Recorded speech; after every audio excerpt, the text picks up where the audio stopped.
Be ready. Start.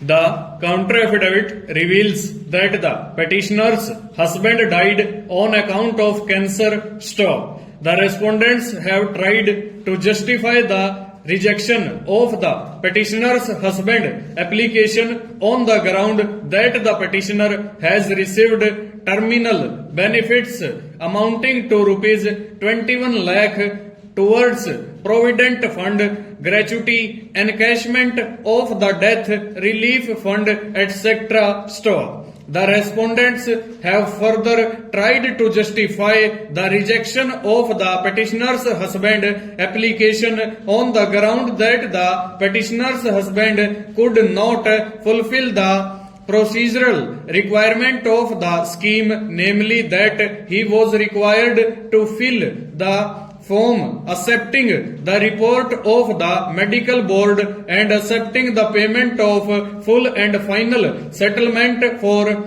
past and future liability, including the scheme for reinstatement and other benefits. For this purpose, stop. A memorandum of settlement was also required to be signed by the employee, which the petitioner's husband could not do so as he was in a semi-conscious stage and was unable to append his signature. Stop.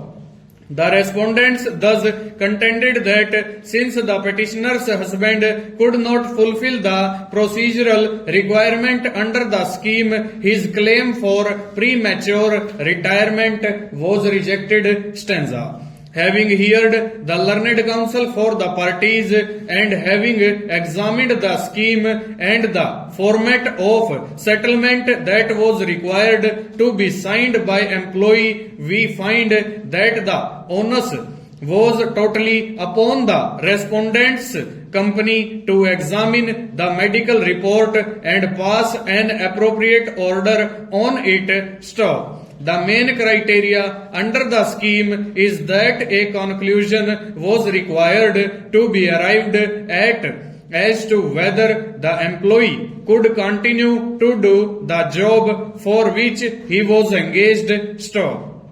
This conclusion is to be passed on the basis of the medical report. Stop. The medical report indicates that the petitioner's husband was not fit to continue for the job in which he was engaged. Stop. The medical report has not been disputed by the respondent's company. Stop. The opinion given by the medical board in fact has been accepted by the respondent company. Stop. The mere fact that the petitioner's husband was not in a position to sign any further document could not allow the company to reject his application on a technicality. Stop.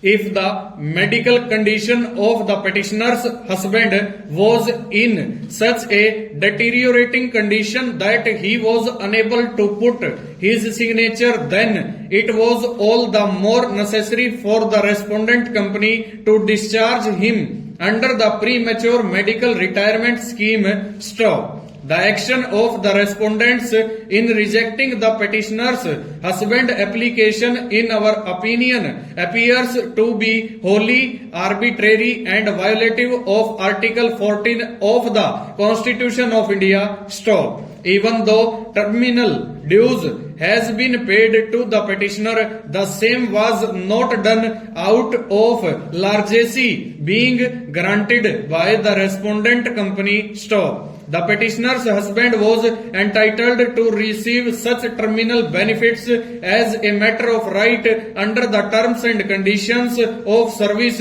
Stop. When the respondent floated the scheme dated 17/11/2003 with regard to premature retirement, an additional incentive was given for payment of ex gratia in addition to the